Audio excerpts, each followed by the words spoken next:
All right, and welcome to the South Central Kansas Regional Report Out Call. This is our sixth week of doing this, I think, and it's January 19th.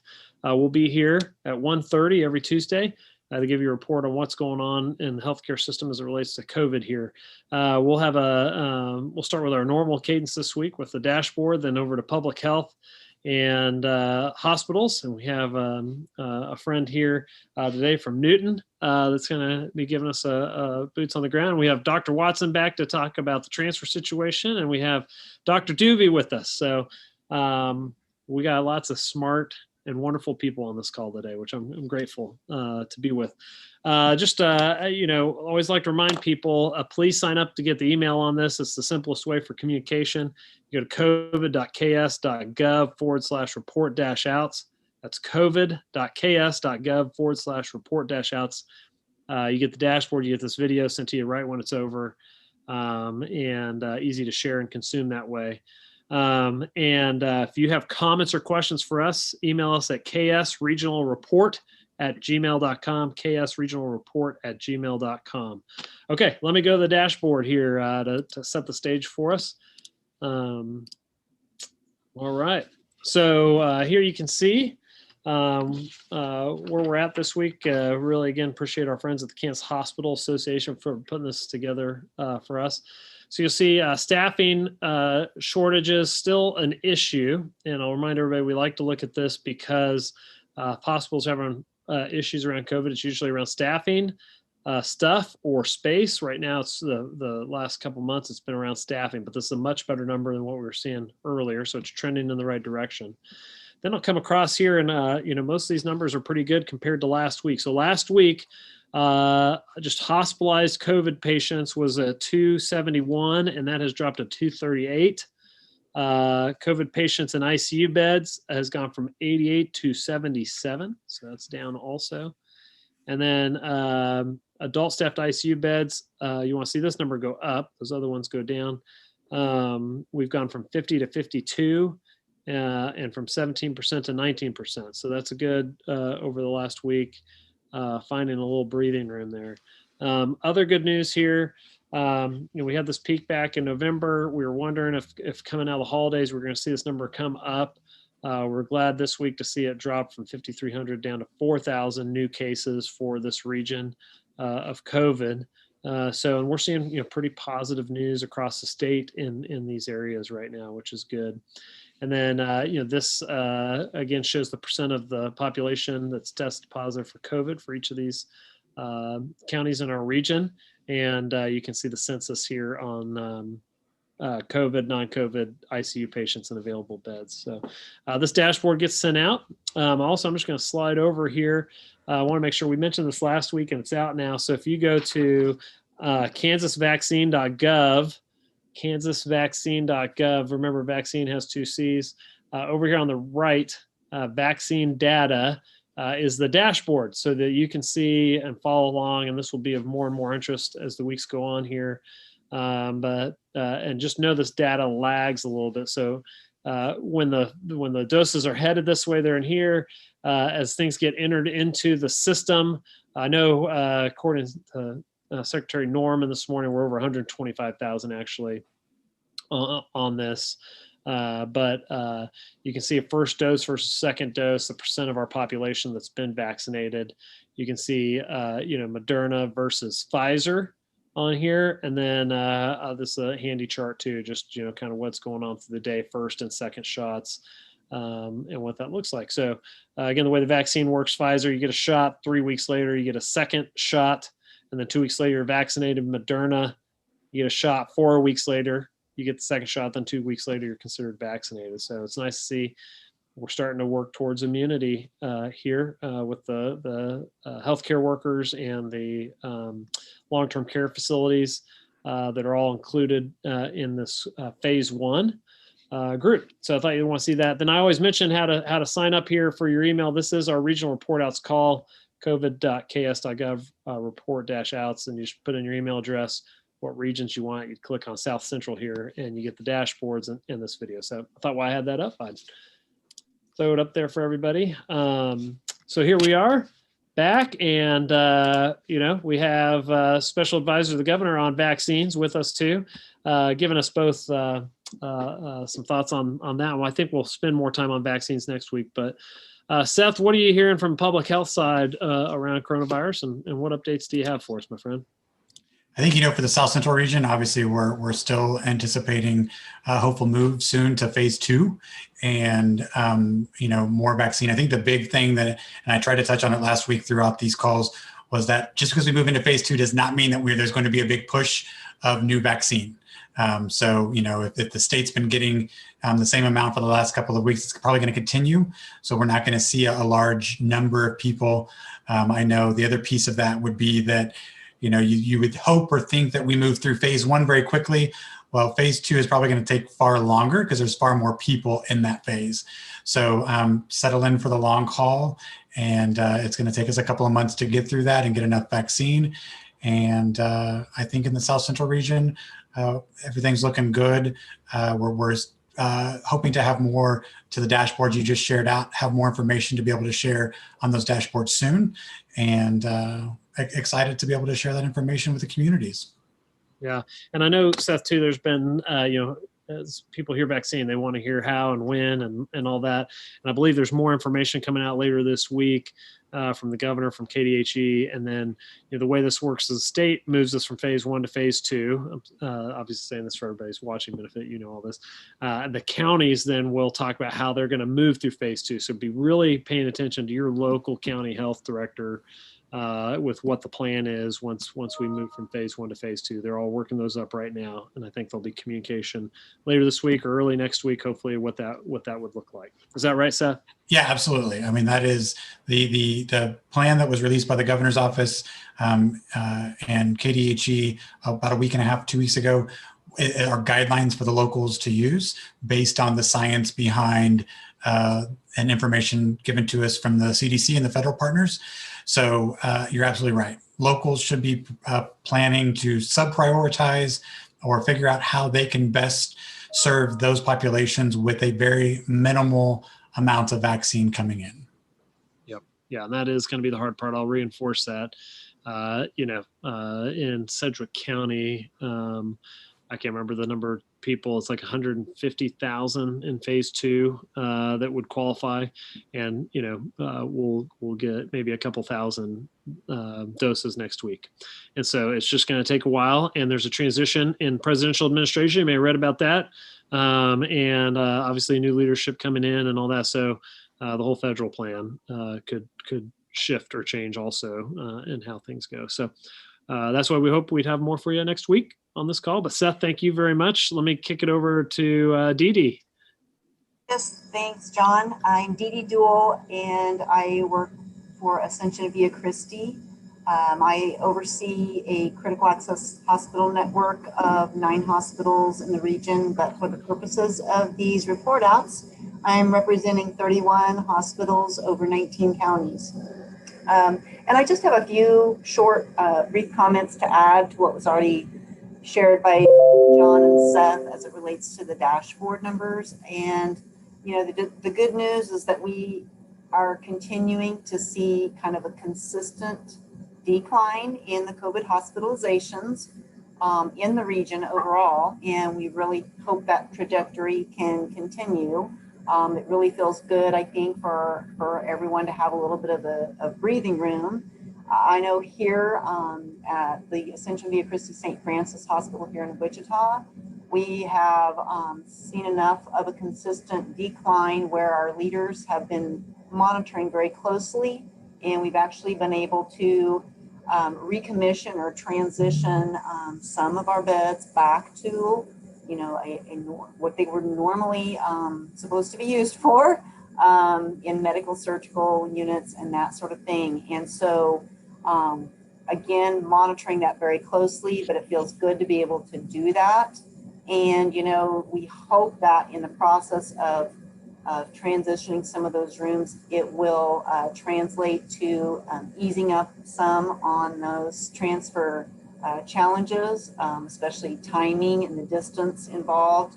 I know Dr. Watson will be able to speak to that. So we feel very encouraged and hopeful that all of that will continue in the right direction. And as it relates to seeing these declines, there's kind of several contributing factors. I think there's just, in addition to, I think the messaging is out and people are distancing and they're paying attention, they're taking all the necessary precautions, and more of that is happening. But in addition, there's other things happening across a lot of our hospitals that, hospitals are learning better methods of caring for COVID patients. And there's also, I keep hearing wonderful success stories of the antibody infusions that so many places, so many hospitals are being able to administer.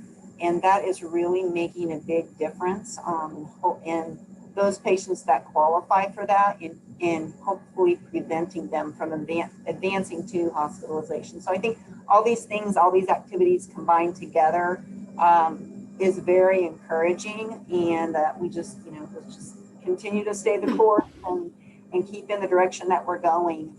Staffing is still, vital, still something we need to pay attention to. It feels a little more stable. I think fewer hospitals are reporting that they have staff who are out ill. So that seems to be encouraging. Hopefully that will continue in the right direction as well. I think that's about all I have to add to that before I introduce our next speaker. Please do.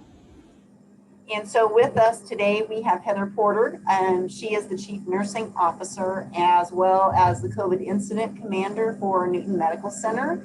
And Heather graciously accepted the invitation to share some of the frontline experiences from her perspective with us. So Heather, I'll turn it over to you. All right, thank you, Dee Dee. Thank you for the opportunity to share NMC Health story. We are a 103-bed hospital that has a full complement of care and acute care units. We are the sole hospital for Harvey County, and we are depended on by many of our critical access hospitals to be the transfer site of care, and we employ over 900 employees. Like Dee Dee said, I am the incident commander, and we have been in hospital incident command since February the 2nd. So we're coming up upon a year, which is a very extended time, as we all know. Our objectives have always been to protect the patient, protect our staff, and protect operations. And operations has been a balance because there are many patients that do not have the diagnosis of COVID, but yet need acute care hospitalization, imaging services, surgery. And so that has really been a balance for us, particularly the last 120 days of ensuring that we can meet those patients' needs as well as the high census of COVID. So a few of our statistics is over the last 90 days, our ICU unit and our step-down unit have remained pretty full. At least half of our ICU unit has been ventilated. And to put that in perspective for our size hospital, we had more ventilator days last month than we had the entire year before that. So significant. Our census for COVID patients has averaged about 15 to 20. At our highest was 30. When our census average, when we top out, is 60 to 70, that's half of our population is COVID patients. And we're remaining at that 16, and we continue to admit 2 to 3 COVID patients a day that are in need of care.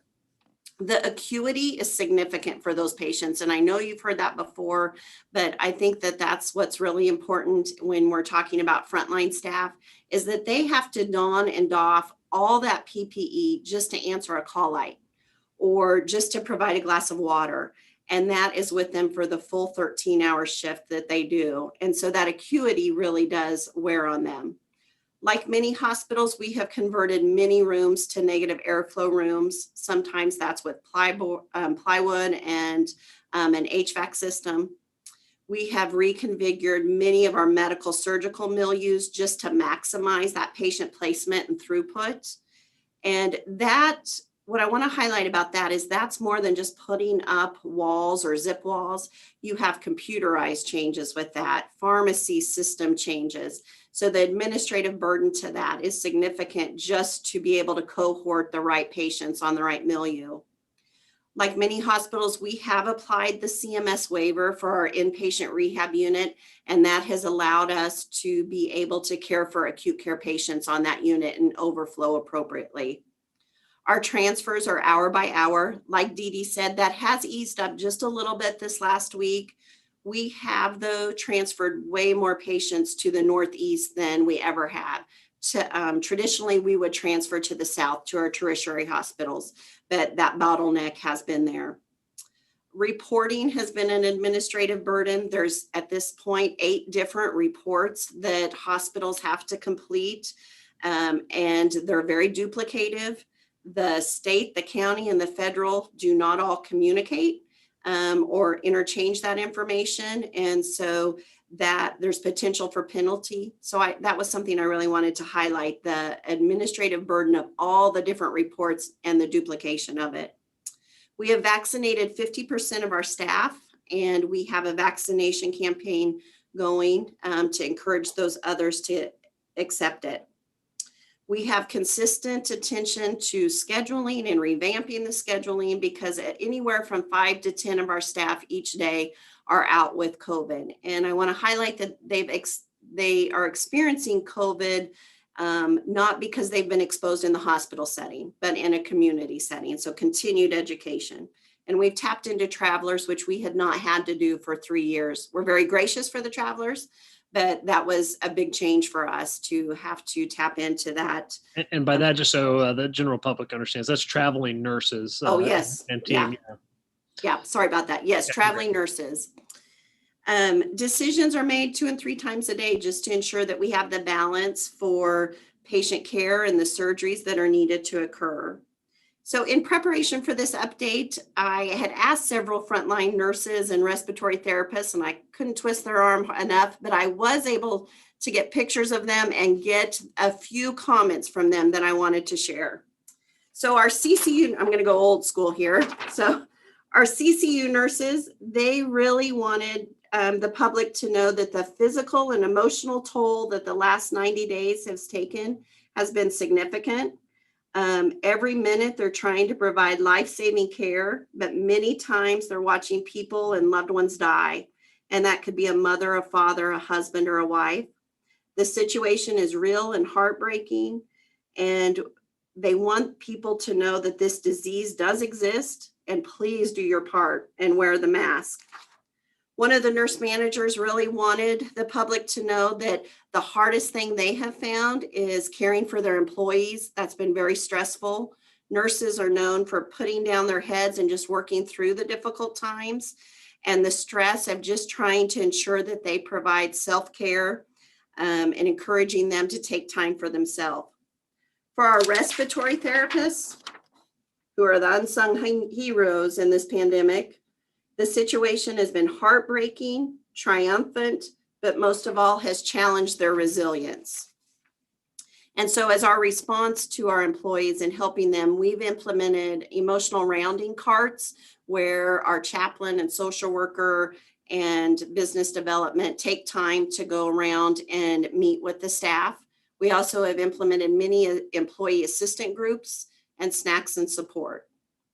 And then finally, to close, I just want to honor and illustrate the personal impact that COVID has had on many healthcare workers, not just NMC Health.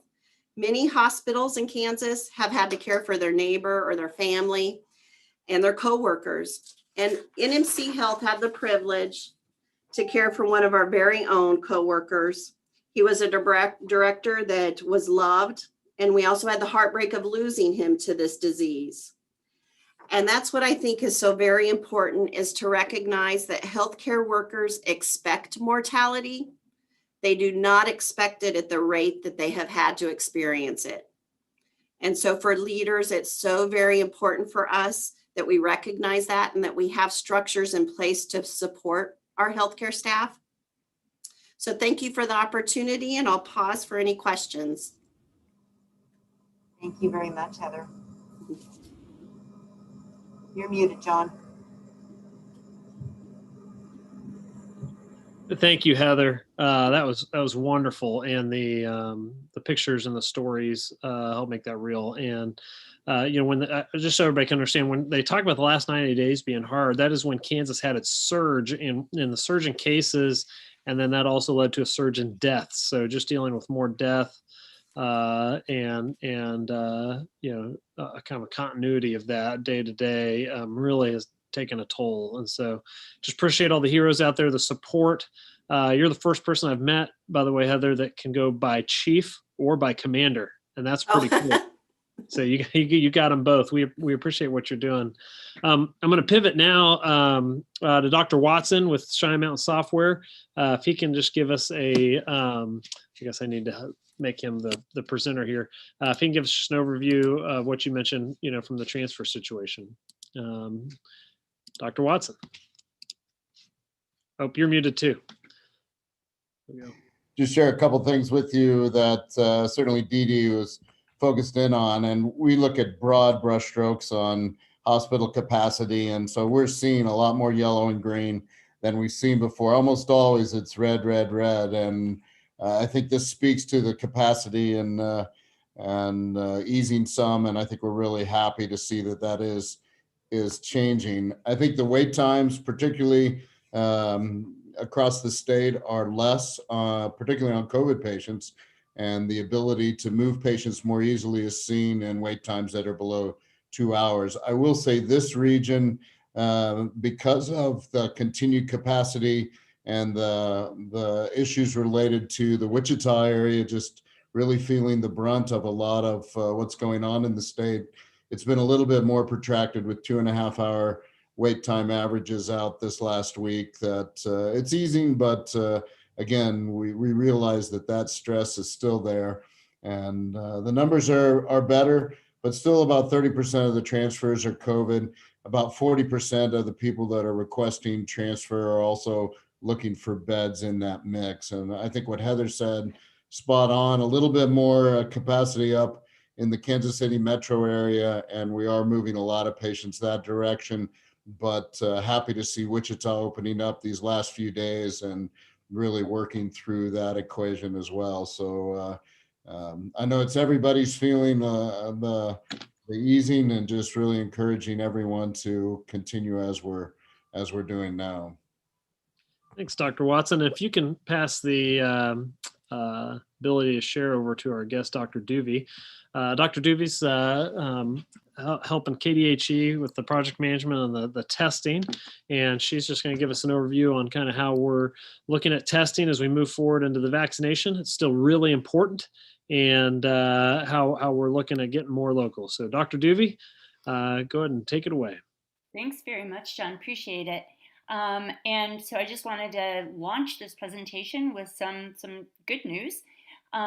Since the beginning of the pandemic in Kansas, we have actually completed over 2 million tests, and that is reflective of over 1 million Kansans being tested.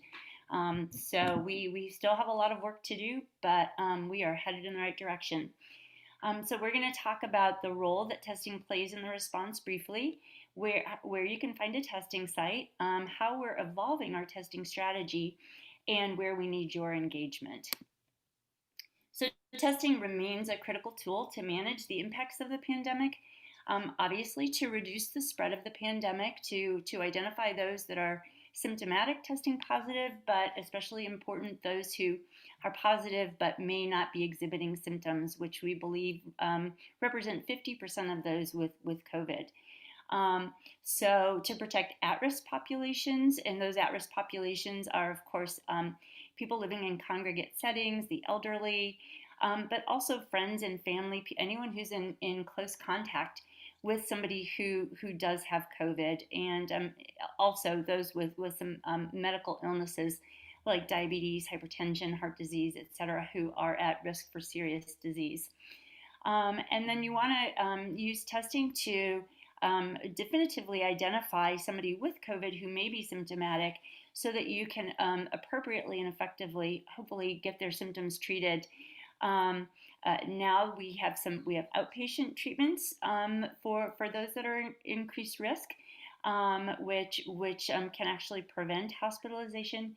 And then there are medications you can use on folks who are admitted as well. So important to have that diagnosis.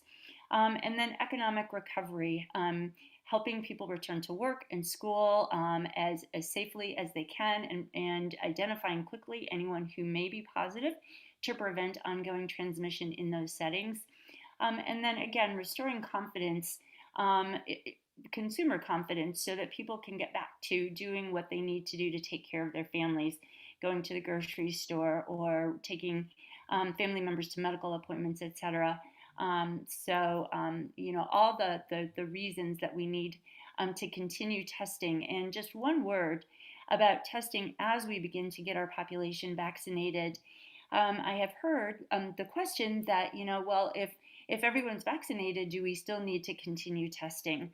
And the answer is a resounding yes. We need to continue testing to identify those pockets of COVID that will remain in our communities, so we can get people isolated and prevent ongoing transmission as we continue to vaccinate, building up immunity in our population, and we'll eventually see the light at the end of the tunnel and get to the point where we have significantly reduced and hopefully eventually eliminated the transmission of COVID. So here is a map of testing sites across the state of Kansas. The green dots are mass testing sites. The pink dots or orange, whatever that color is, are community testing partner sites, so including our FQHCs, hospital partners, and the yellow dots are public health department testing sites. And then there are some, you see little vans and mobile testing units in some areas of the state. Of course, there are additional places where people can get tested, but these are part of the Test All Kansans COVID testing initiative. And so these are places where you can go and get tested, no questions asked, you don't need to have symptoms, and there is no charge for this testing. So we are really working to improve that testing access and experience in your communities. We want to improve testing access. You probably noticed on the map that there are some gaps in testing in communities across the state. And so we are really working to partner with local organizations to create greater testing opportunities, especially in those rural and frontier areas of the state of Kansas. It's expanding support for community testing partners.